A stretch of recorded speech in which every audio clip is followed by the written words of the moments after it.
Hello, everybody. All right, what's making a sound?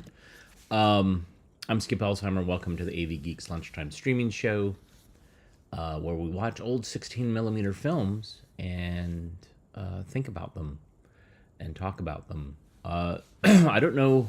We started off in Seattle with that last film, and I don't know where we ended up. Was it somewhere in California? It was definitely a mission. I didn't get a chance to look at the slate to tell. Anyhow, I'm in quarantine in my bedroom in Raleigh. Uh, I over the weekend was in Charlotte and had to deliver a eulogy for my father while being double masked and avoiding everybody because I didn't want to get anybody sick during for Christmas. And that went as well as it could. But yeah, so right now in the other part of my house is where Katrina is staying, and she has not gotten sick yet, so thankfully. But there's also going to be a rehearsal for a Christmas pageant that is happening later today at the Rose Garden in Raleigh, of which I won't be able to participate because I'm just feeling like crap. Thankfully, I'm not feeling that bad from COVID. I'm still testing very positive, and I have Paxlovid mouth. So if you've had Paxlovid, you know what I'm talking about, that metallic taste. Because I was like, ugh, what is that? Ugh. Anyhow, thankfully, we have a bunch of films to watch that have already been scanned, or I've dealt with other agencies to deal with. So we're watching a bunch of stuff from the National Archives. And this one is water survival factors. And this answers the question, should you dump your poop next to you when you have ejected from your plane? Let's find out. Enjoy.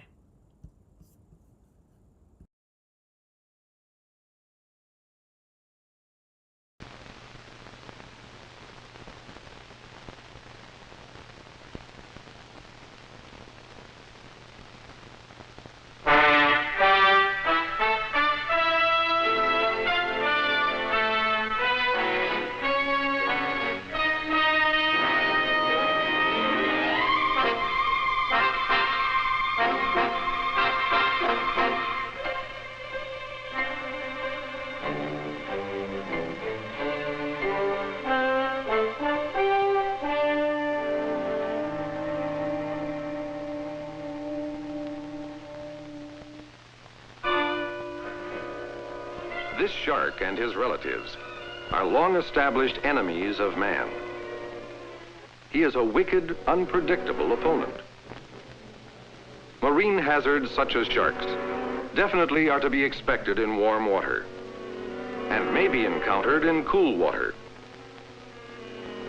There are several ways these dangerous and unwelcome visitors may be attracted to your area.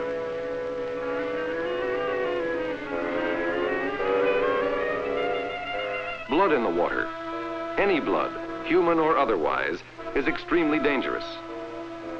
And it doesn't take much. The shark has an extremely sensitive sense of smell. 2 molecules of blood reaching a shark's nostrils are enough to start him homing on you. Most sharks are scavengers. If you dump your garbage, vomit, urine, and feces near your raft, the sharks probably will be there shortly.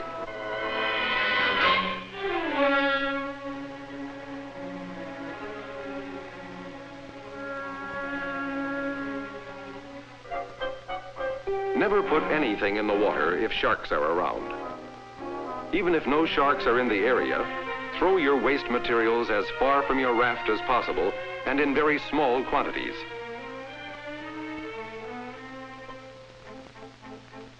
Avoid unnecessary kicking and splashing when you are in the water, because sharks have a highly developed hearing apparatus. Any noise transmitted through the water is likely to attract them from a considerable distance. Jerky, uncertain movements increase chances of attack because they think you're in trouble or hurt. An easy touch for them.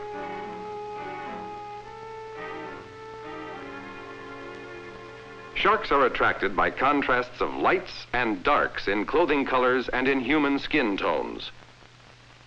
The shark's vision, although poor by our standards, enables him to see these contrasts extremely well. Anything that stands out from the general background color of the sea is liable to attract his attention. Do not remove your shoes. Bare skin, as well as bright colors, provide a great deal of contrast. The shark is well equipped to provide for himself in his environment. So the best way to stay out of trouble is to stay in your raft.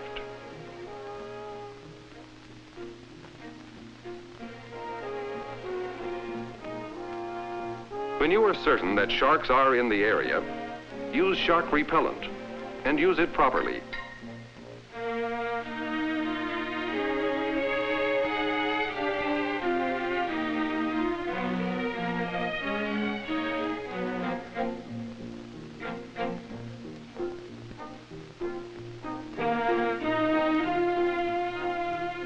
Remember, protection in depth is important. The dark cloud is a camouflage to conceal you and frighten the sharks. Further, the chemicals in it create an odor that is disagreeable to them and confuses their sense of smell. Be aware that sharks are more prevalent in warm areas. Be ready to repel them. If there are no sharks around, stay quiet and avoid attracting them. If sharks are in the area, you can repel them with sounds by striking the surface of the water with your cupped hand. Use a strong, regular beat.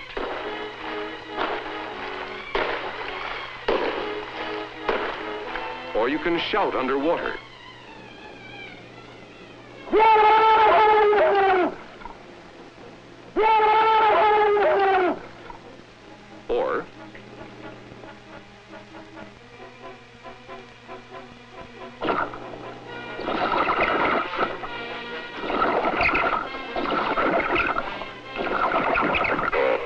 Or you can rub your wet fingers on the surface of the preserver or raft.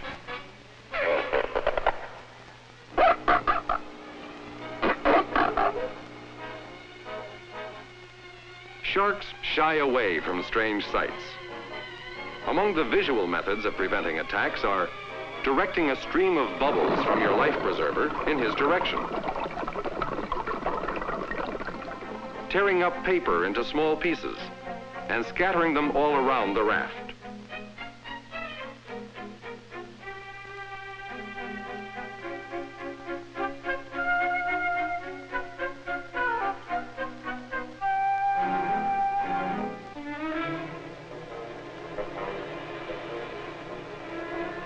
And during an attack, take a Mark 13 flare, fire it, and hold it underwater while it is burning.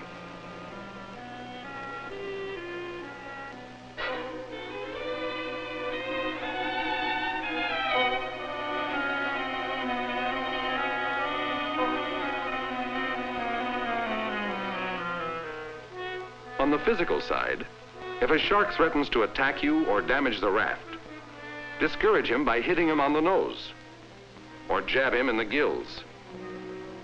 Use a bailout bottle or paddle, not your fist. Remember, his front end is practically all mouth. Be careful not to break the paddle or lose your bottle. And don't take roundhouse swings that may upset your raft. Do not try to shoot or knife him. Chances are you would only slightly injure and infuriate him. If you are in the water when a shark comes at you, time your movement and swim quickly to one side to evade him. Sharks do not have to turn on their backs or side to attack or bite. They can do it from any angle. But it is difficult for them to make sudden turns. You can dodge them. It has been done by others. You may have heard that porpoise will always attack sharks. This is not true. The porpoise may attack the shark, but will not necessarily do so. Precautions should be taken even when porpoise are nearby. When crossing coral reefs or sandbars in warm areas, be extremely cautious. Sharks gather and feed in such areas.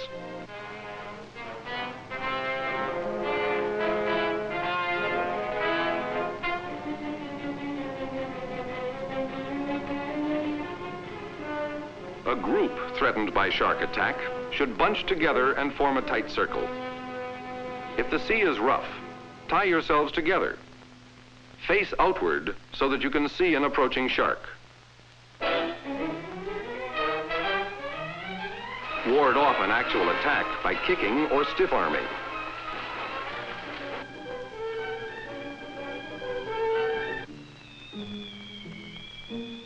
If one of you is bitten or wounded, he should be treated for hemorrhage and shock within the protective circle. Improvise a tourniquet if needed.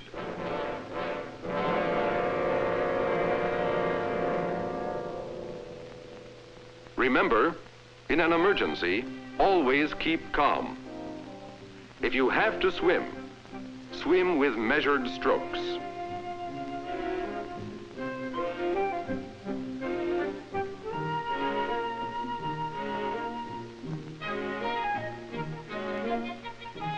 Use shark repellent if sharks are in the area.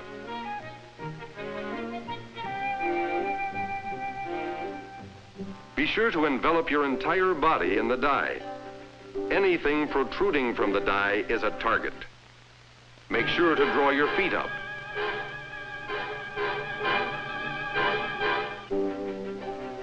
Once in your raft, stay there and remain quiet. Be especially alert in warm areas. Throw wastes as far away as possible in small amounts. Remember that as a human being, you are smarter than a shark, if you use your head. You can prevent attacks by not providing the bait or the activity to attract his attention, by understanding his weaknesses, and remembering his keen ability to hear, smell, and see contrasts. Panic on your part increases the chances of a successful attack. Keep calm, plan your actions, and prevent an attack through knowledge and application. Prevention is more than half the battle.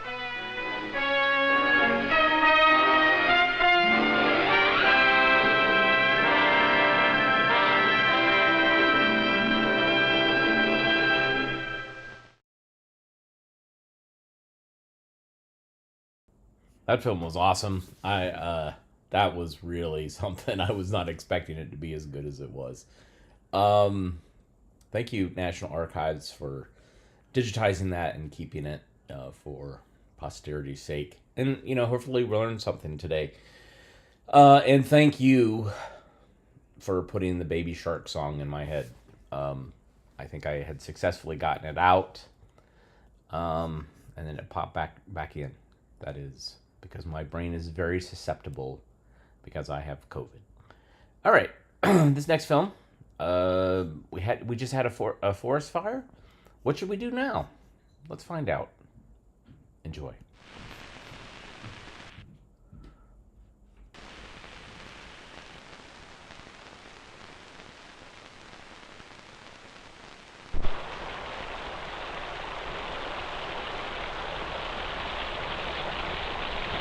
One 120,000 acres of Douglas fir and ponderosa pine are burning. More than 2,000 men and women are spread out over this immense area, working to bring the fire under control.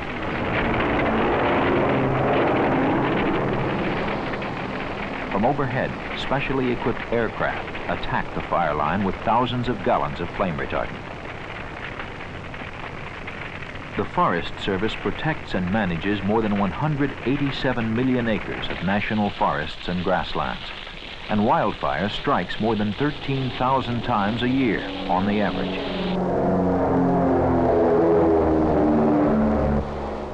Some fires are small, easily brought under control. Others are not.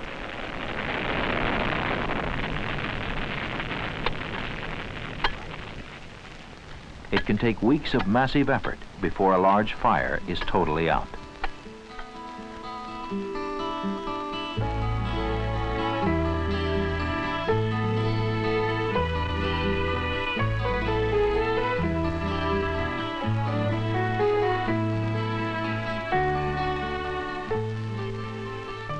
We feel that fire is inevitable in the forests. It's part of the ecological sequence.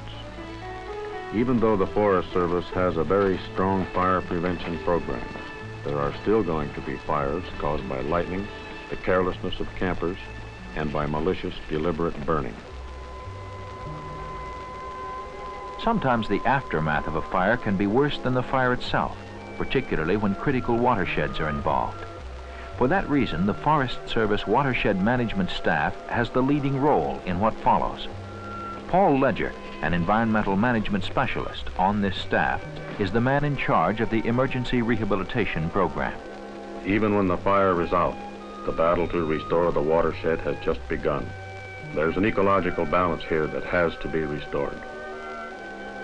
But restoring the balance takes time. The question is, will there be time enough? The weather is sometimes cruel and destructive, bringing more rain than bare, burned-over slopes can stand. And there's real potential for disaster where homes are built too close to vulnerable drainage areas.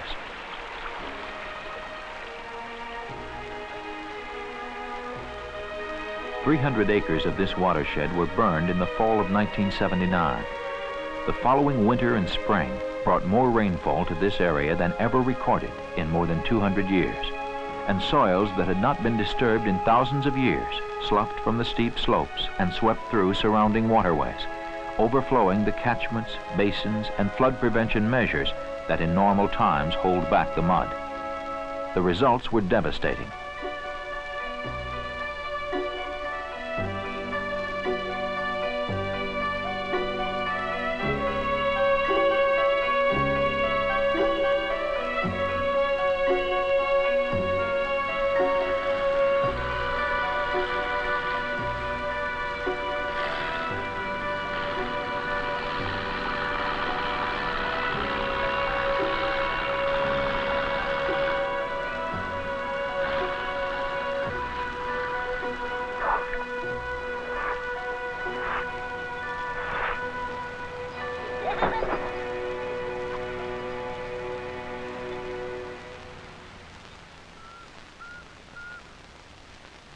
Every fire that occurs within the National Forest System is different. Each one leaves its own destructive imprint on the land.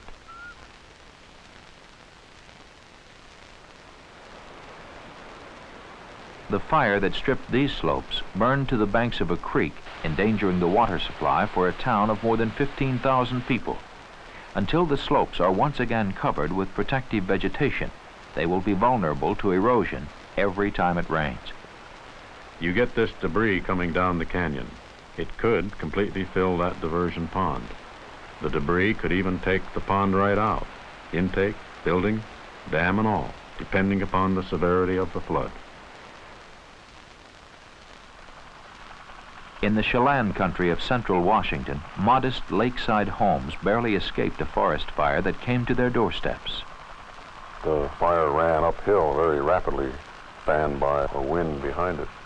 The worst danger is posed by the very steep slopes, the amount of sediment that could come following a rainstorm.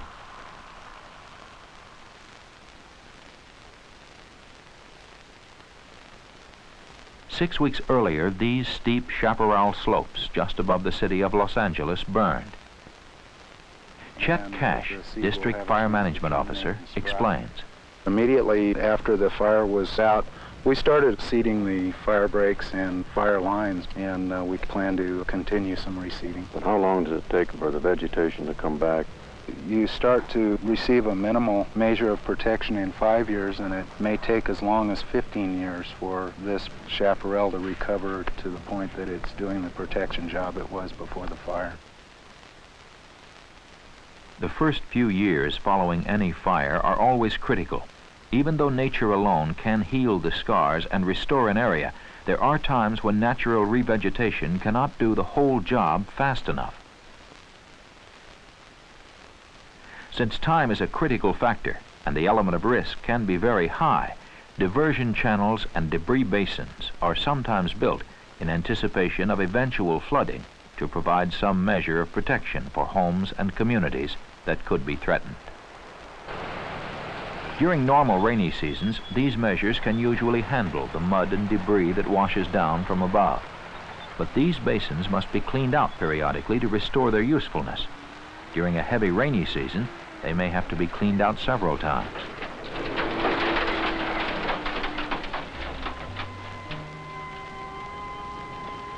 Wildfires that burn thousands of acres of national forests and grasslands are no respecters of boundaries. Other federal, state, and private lands are often involved, and when valuable watershed and forage values are at stake, immediate rehabilitation is foremost in the minds of all concerned. In fact, the Forest Service works closely with all land managing agencies. Each national forest has a team of specialists on call, so that when wildfire strikes, no time is lost in getting a survey party out to assess the damage and estimate emergency rehabilitation needs. The burn area rehab team is composed of many disciplines: soil science, hydrology, fish and wildlife biology, timber management specialists, range people. Depending upon the location of the fire, the resources that have been destroyed, and the proposed future management direction for that particular area. By Monday, we should have this burn area report completed so we can get a request to the Washington office for funding. The rehabilitation team has about 3 days in which to do all their work and write up their report and send it in for further action. Wildlife and range resource specialists check the condition of ground cover. They look for the effects that fire may have had on the roots and crowns of the residual vegetation. In this particular area, I figure they're going to get some resprouting from the root. So the fire wasn't of enough magnitude to cause any particular damage to the root. The condition of the soil following a fire is critical from the standpoint of stability and also its capacity to absorb and hold water. By applying water to a piece of the soil, they can determine how quickly it's going to fall apart when wet. And that helps determine the amount and rate of sedimentation. They also are determining whether the soil has a water repellent characteristic, which sometimes occurs under brush following wildfire. And the influence fire can have on water quality is directly related to the amount of ash and debris that eventually winds up in the waterways. In preparing its rehabilitation plan, it is essential that the burned area survey party develop a background profile for all of the affected streams. Subsequent samples can then be taken to help determine the effectiveness of selected measures. What they're determining is the condition of the stream prior to any rainfall, so they can get a kind of a background condition for the stream.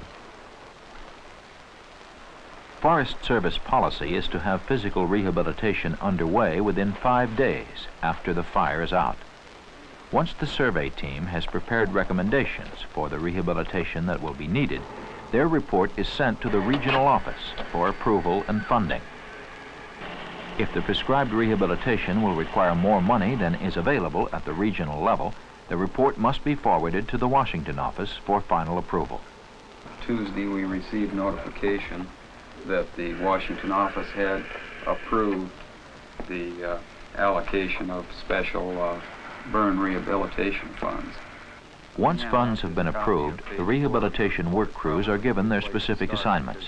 The preliminaries have all been taken care of, and as soon as men and materials can be assembled, the actual rehabilitation will get underway. Randy, you want to kind of take it from there? The area basically was 90% heavily burned, and we ended up splitting the area into two seed mixes, and figured we'd put the same amount of fertilizer on both at the upper and lower elevations.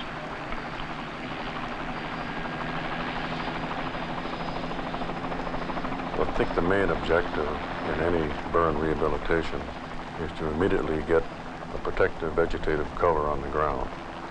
This is most effectively accomplished by seeding by aerial methods. Fertilizing is also done generally by aircraft. It's cheaper to do it by aircraft than it is by hand.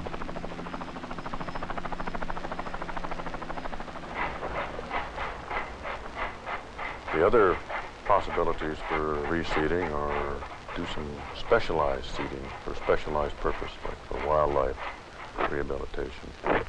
This is over and above the standard emergency revegetation.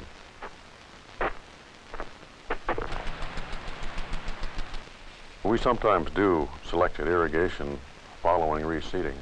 These water lines are hooked to a pump in the creek, and they're periodically moved by hand every 30 or 40 minutes further on downslope. When possible, the forest itself provides the materials used in rehabilitation.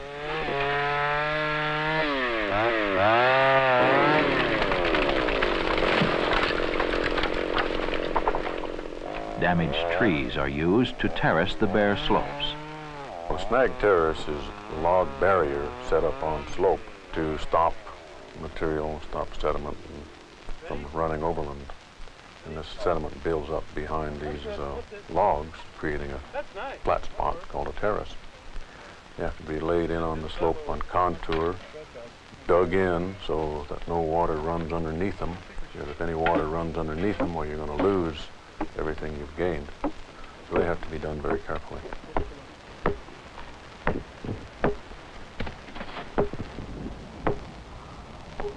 Steep rocky slopes also provide their own raw material to create check dams that will slow down runoff and help keep the soil in place. These rock structures are laid in small channels on the ground surface to form a barrier or collect sediment behind them.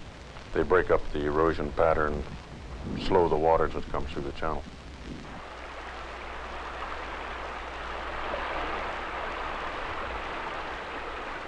The aftermath of a wildfire is more than scorched soil and dead timber.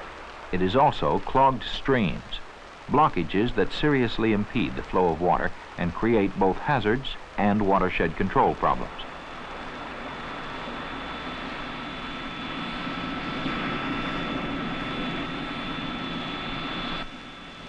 All we're trying to do is get the heavy debris out and clear those channels so that if we get a sudden influx of water, it'll get away fast. Helicopters are very good because you don't cause any disturbance in the watershed from wheeled vehicles or tracked vehicles in the streams.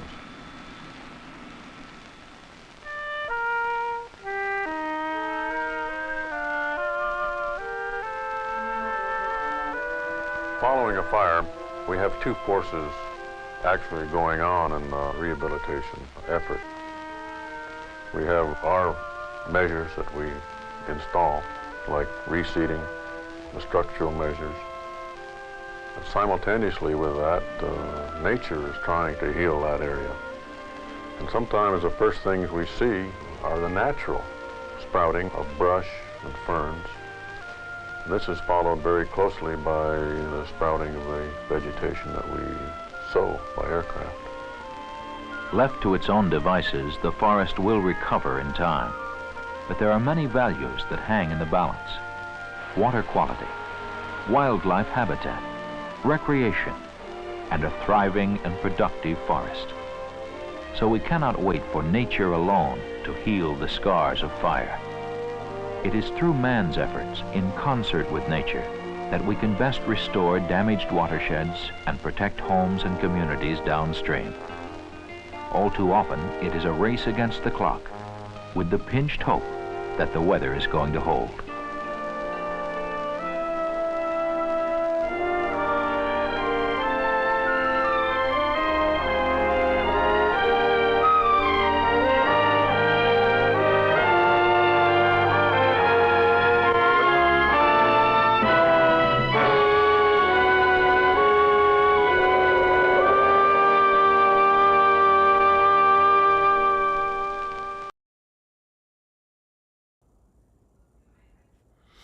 So I don't know if you hear trumpets in the background.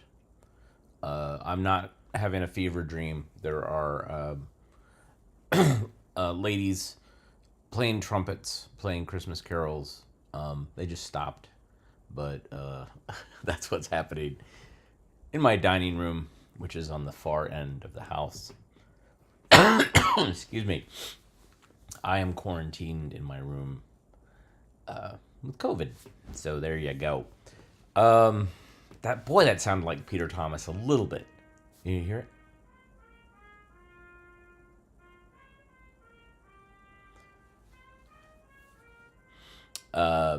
Anyways, it's a weird time here at the Alzheimer household. I actually wouldn't have it any other way. So yeah, that last film, it sounded like Peter Thomas, but there were a couple of key things that he said that did not sound like Peter Thomas. So that was just somebody who was probably trained at the same place that Peter Thomas was trained.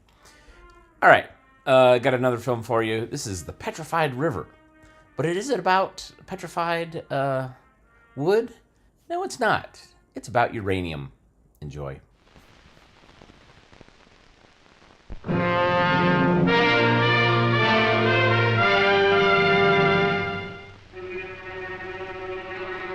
In the southwest, there lies a land of stone. 100,000 square miles of rainbowed rock spread out where Colorado, Arizona, Utah, and New Mexico meet. Buried beneath these mighty mesas lie the beds of ancient rivers, preserved by time. Beds which in centuries past gathered uranium that man seeks today in the Petrified River.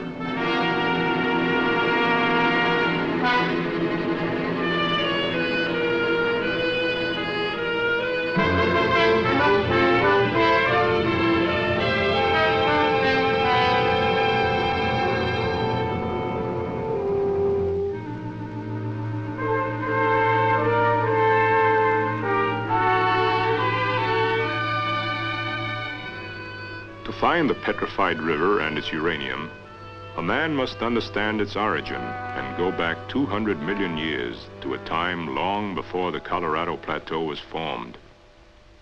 In that ancient age, a vast sea flowed across California and into Colorado, inundating nearly the whole southwest. For 1,000 miles, sand dunes circled its shores. Then, as the centuries passed, the west slowly rose, and the sea retreated. Broad salt flats covered a drying land, barren of life. Eastward beyond the flats, the land rose and formed highlands that stretched through Colorado and New Mexico and into Arizona. To these highlands in that unremembered time, the rains came.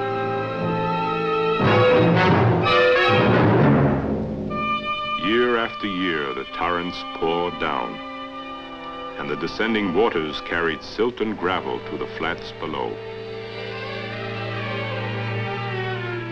This silt and gravel built a vast plain that spread from Colorado toward California, a broad plain crossed by gently meandering rivers. As the waters flowed, logs and vegetation collected at the bends of the ancient streams, ready to trap the uranium which was to come their way. This vast chapter of the West's history came to a close under a burning sun that dried up the rivers and left the logs to bleach on the sand. And then wind-blown sands buried logs and vegetation and riverbeds. Century upon century slipped away, bringing more changes. Sometimes new and even more lush plains formed above the old, burying ever deeper the petrified rivers. Sometimes the highlands were gripped by ice. At one time, the whole West buckled, and the earth spewed forth fire. From deep within the earth's crust, hot solutions bubbled up bearing uranium. Solutions which many geologists believe spread laterally into the ancient riverbeds, or as others believe, flowed into these prehistoric rivers, depositing uranium among the logs and decaying vegetation. Today, the canyon walls of the Colorado Plateau, carved by rushing rivers, reveal the sediments laid down in the past geologic time. Preserved as sandstone are the dunes of the great inland sea. The ancient plains lie frozen in bands of red and gray rock. On one mesa wall they stand, the pages of 200 million years of history, pages that a man can read. Flying close to them, airborne prospectors seek traces of the petrified riverbeds that bear uranium, not by sight, but by radioactivity. For wherever there is uranium, there is radiation, which a sensitive instrument like a scintillometer can detect at relatively great distances. By this technique of rim flying, prospectors today cover vast sections of the mesas in a few hours, tracking down deposits of the ore that has made the Colorado Plateau one of the world's foremost uranium producers.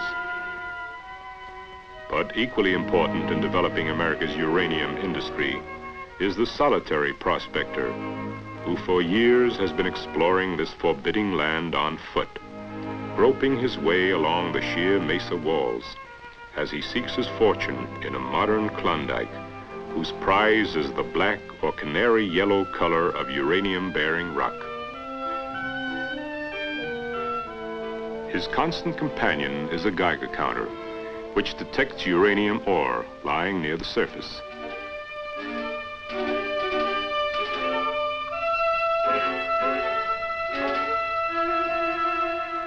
As its slender needle flickers, the prospector's hopes soar.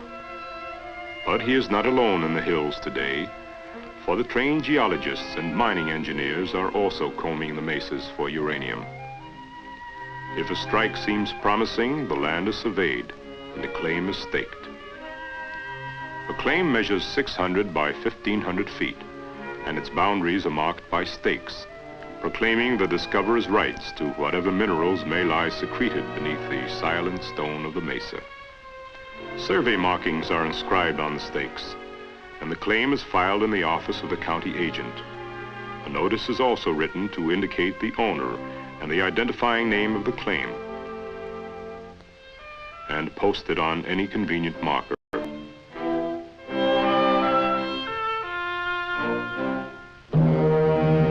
Then the real costs of uranium hunting begin to mount as a bulldozer climbs the sheer mesa wall. Laboriously, it cuts out a precipitous and narrow road for the drill rig and trucks to follow. Providing access to the mine roads are hundreds of other roads leading to the claim areas, built by mining companies and the government. A claim may look promising, but only by drilling deep into the mesa can the ore deposits be pinpointed to determine whether they are large and rich enough to be worth mining.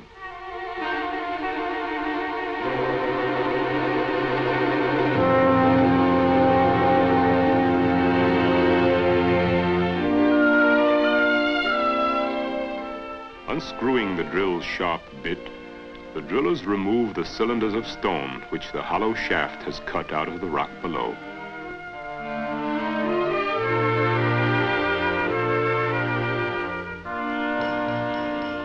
Arranged on trays, these cores provide a cross-section of the rock through which the drill has passed.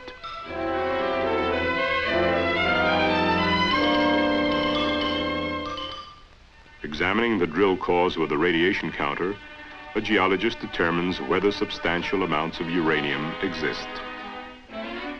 But before mining begins, additional holes are drilled at regular intervals to see how far the ore extends and whether other deposits are located nearby. By connecting the points where ore is found, geologists can make a complete map of the ore bodies that lie hidden beneath the mesa and determine the most convenient point for sinking a shaft. On the plateau, many drifts enter from the mesa wall. Following the ore into the earth, miners tunnel out galleries to reach ore at other levels.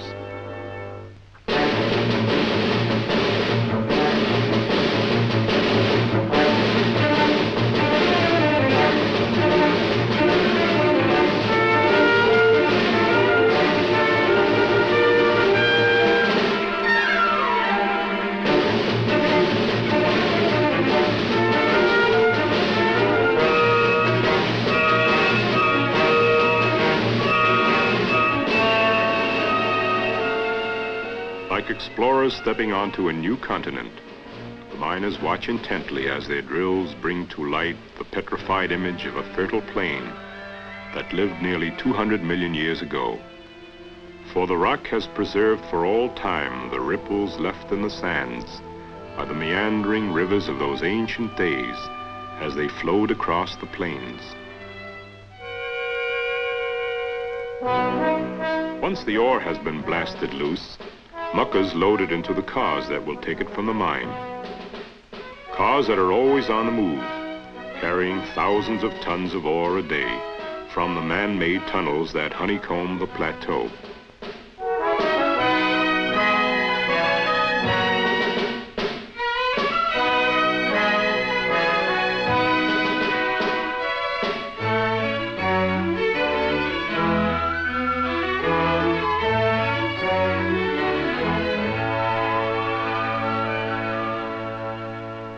Compressed air engine drives the mine car along, down the tunnel cut by the probing drills.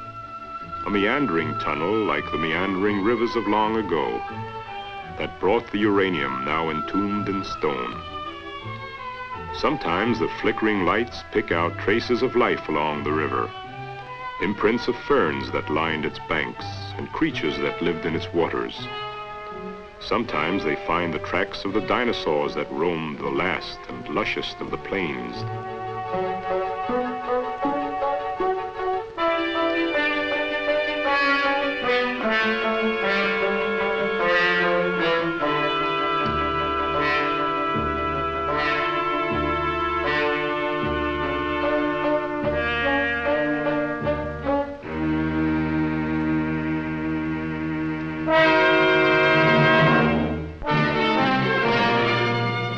Winding roads that have been forged through the busy mesa country, a ceaseless stream of trucks carries the precious ore to buying stations and more than a dozen processing mills.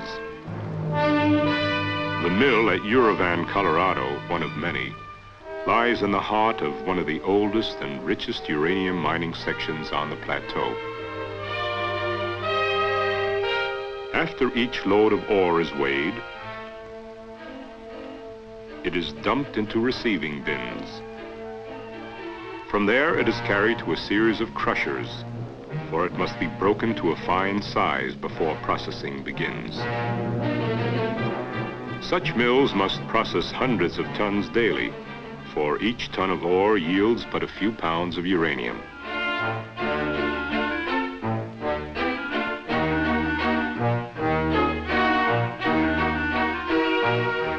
Huge rotating cylinders, the minerals in the finely ground ore are dissolved with acid. Once in solution, they leave the containers as a slurry. In a series of vats, the solids of the slurry settle to the bottom, leaving most of the uranium concentrate in solution. But with a metal as valuable as uranium, even the settling sands must be combed for any remaining metal. In rotating filters, liquids are drawn off from the sands. And then, under fire, the sands are dried for reprocessing. The final result is a uranium compound in solution, which is piped into storage tanks, and then through long filter presses, where the liquid is squeezed out of the uranium precipitate, leaving behind a clean, bright, clay-like material called yellow cake. And thus the labors of the plateau come to an end.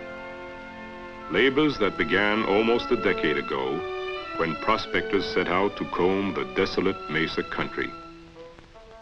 With a nation in need of uranium, the Atomic Energy Commission decided to open up the plateau, offering miners profitable prices for their ore.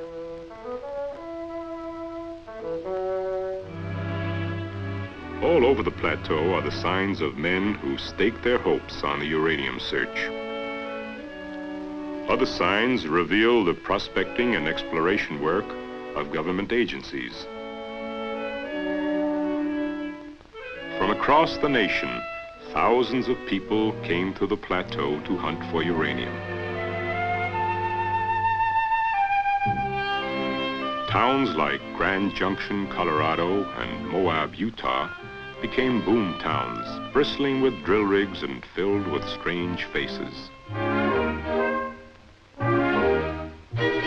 Stores specializing in instruments needed for the uranium search opened up everywhere. The activities of the Atomic Energy Commission and hundreds of mining company geologists and engineers who pored over their maps of the Mesa country resulted in 1,000 mines that changed the face of the land.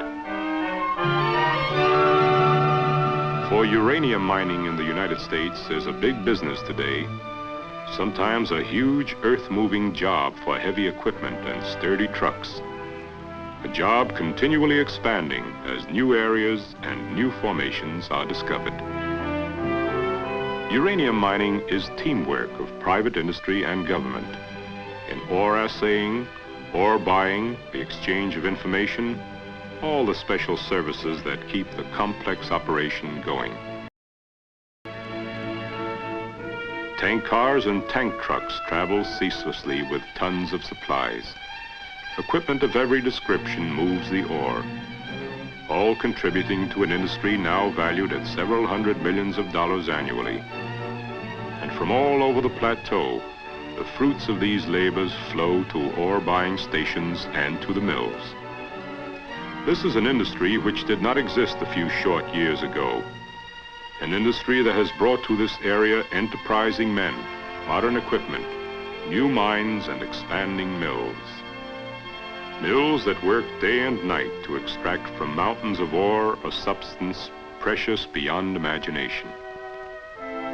For in it is locked the energy that created our universe. Energy that was born far out in space. For the elements that make up our Earth came from the fiery cores of ancient suns billions of years ago. The simplest of all these elements is the hydrogen atom. It has a single proton in its nucleus and an electron that circles it like a planet. Within suns, hydrogen atoms fuse together and are joined by 2 neutrons. The result is a completely new element, helium, whose 2 protons attract a pair of circling electrons. Helium, in turn, becomes the next heaviest element, lithium, as more particles join its nucleus. Thus, one by one, all the 92 elements were forged in stellar fire, until the heaviest atom of all, uranium, was created. Uranium, with a nucleus of 92 protons and nearly twice as many neutrons, held together by stellar energy. Uranium, whose energy man has learned to liberate. When a neutron strikes a uranium nucleus, it is absorbed. Under the strain of the added particle, the nucleus grows unstable and splits in 2 with a burst of energy, releasing more neutrons. In a mass of uranium, the neutrons released by one fission travel on to produce further fissions, liberating more and more energy in an intense chain reaction. This same energy will eventually light our cities, run our factories, and power our ships and planes. But to harness it, man must build atomic reactors to keep the chain reaction under control. As uranium slugs are pushed into a reactor and the controls adjusted, uranium atoms begin to fission and the chain reaction builds up, producing heat. It is this heat that makes atomic power possible. A liquid pumped through the reactor is heated as it flows around the hot rods. Passing over water-carrying pipes, the liquid imparts its heat to the water, turning it to steam. Thus, the reactor makes steam to run a powerful turbine that turns a generator to produce electricity. Then the electricity passes through transmission lines and on toward the world of man, to light his cities and lighten his labor with the energy recovered from suns that were born and died billions of years ago. But in addition to power, a reactor can also produce radioisotopes. In the control room of the big reactor at Oak Ridge, Tennessee, An operator watches the instruments as men prepare to load it with slugs of uranium. Penetrating the reactor are more than 1,200 channels in which uranium fuel is inserted. A radiation counter checks the ramrod for radioactivity as it is withdrawn. Once it is running, the reactor produces intense radiation.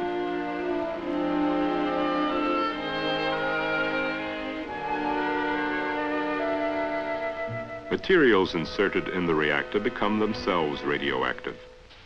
Substances like phosphorus, cobalt, and sodium. Withdrawn into a lead trough, they are removed with tongs and placed in a lead safe to protect workers from radiation. These radioisotopes have endless uses, but many must first be processed and purified, handled always by remote control, with instruments that carry out the operations behind thick walls and heavy windows that hold back their dangerous rays. The products of the atomic pharmacy at Oak Ridge are stored behind a thick wall. Mirrors overhead enable the operator to see behind the wall and to select from a storage rack a radioisotope ordered for shipment.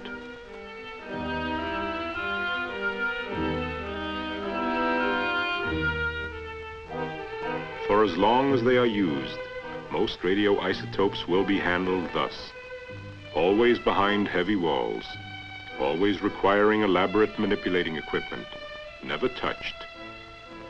But this very difficulty expresses their main virtue, radiation, which has made them the most valuable scientific tool since the microscope.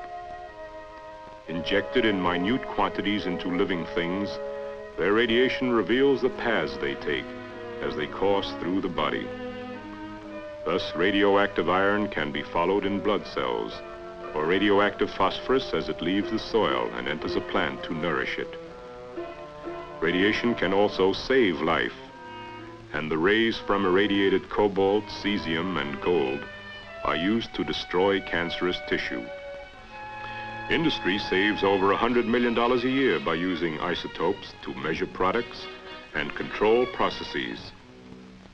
Each month, over 1,000 shipments of radioisotopes leave the Oak Ridge National Laboratory for universities, hospitals, and industrial plants all over the world. In medicine, one of the most valuable isotopes is radioactive iodine.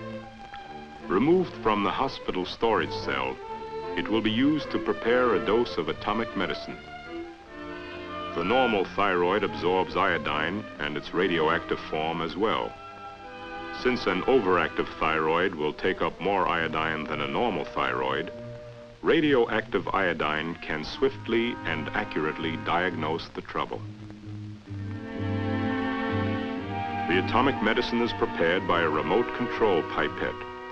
As a technician, watching his movements in a mirror, inserts the pipette down into a lead box. He draws up the solution, then transfers a measured amount into a paper cup to which water is added for the patient to drink.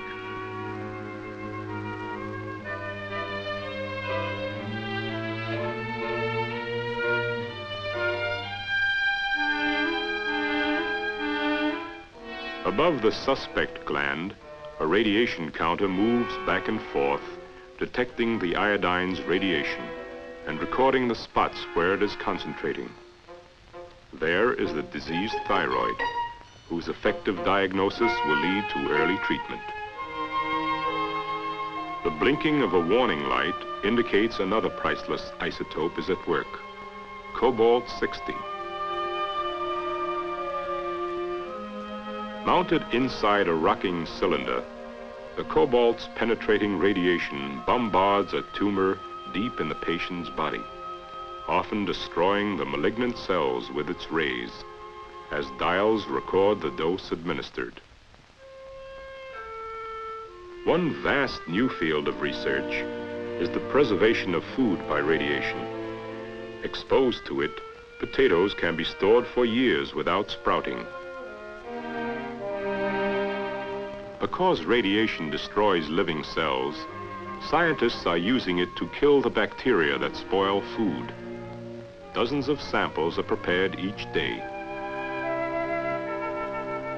Inside a lead cask, the meat is exposed to radioactive cobalt, whose rays kill the bacteria. Today, irradiated meat remains fresh for weeks. Someday it may last for months, as fresh as the day it was packaged. A pair of docile burros helps in investigating one of the most basic processes of all, metabolism. Isotopes are added to the feed, and then the radioactivity of the burro's breath is measured to find out how much of the material is exhaled and how much is actually built into body tissue. A study that will ultimately reveal more about how the human body works. Scientists are using isotopes to unveil the marvelous processes of life and growth. Absorbed by plants, radioisotopes reveal how cells use energy from the sun to build living tissues. Because radiation causes mutations, breeding experiments can now be done in a few summers, producing strains which may be more disease-resistant than the old. By adding radioactive phosphorus and calcium to soils, scientists have found the degree to which healthy plants require these substances, but in amounts so small, only radiation could reveal their presence. The isotopes produced by uranium are penetrating the mystery of life itself. In every cell lie chromosomes, which contain the invisible genes that govern the cell's growth. Radiation can alter and break these chromosomes, enabling scientists to learn more fully how they influence the development of life. Under the microscope, the winding chromosomes in the cells become visible as man seeks an understanding of the still smaller world beyond the microscope. Probing the endless form and variety of living things, scientists come ever closer to an understanding of the wondrous process by which they function.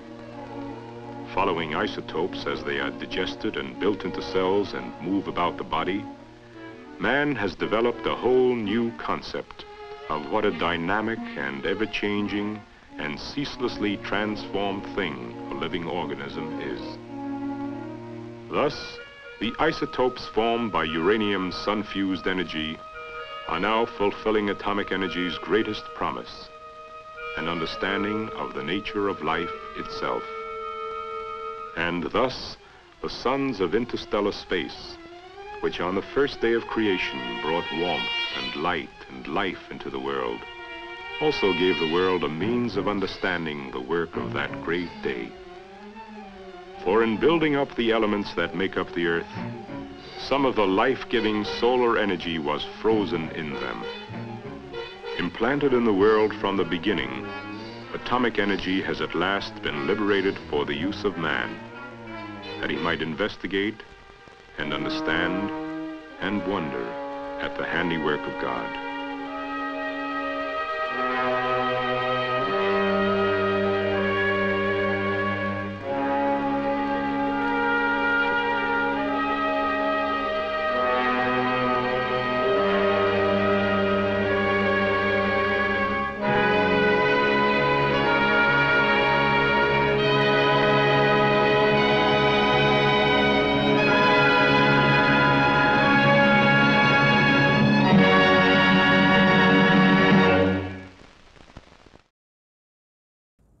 Well, that was epic. Yeah, I wish I could figure out who the narrator was. I tried to do some research.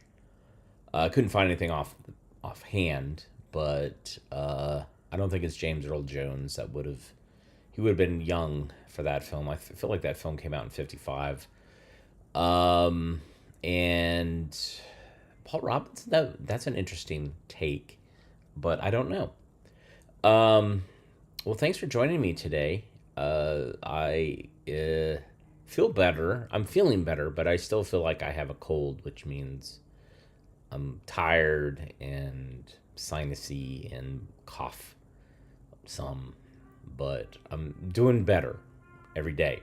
So I'll be back tomorrow live. Maybe I'll be quarantined, maybe I won't. I don't know. We'll see how the tests come out. But thanks for joining me today and learning about what to do with your poop when you're on a life raft, and how tearing up little pieces of paper could annoy a shark. Who'd have thunk that? That's hilarious. And the thing is, like, how are you going to have a piece of paper that's dry when you're in a life raft? Like, what is it? Anyways, yeah, so I'll see you guys tomorrow. Thanks so much for your comments and for tuning in. And if you like what you saw, hit the thumbs up, hit the like button. You can also donate via the super thanks button or the ko-fi.com/avgeeks or patreon.com/avgeeks. Those are great ways to support us. Anyways, I'm walking into Winter Wonderland, and I'm going to go take a shower because I feel gross. Everybody take care, and we'll see you tomorrow.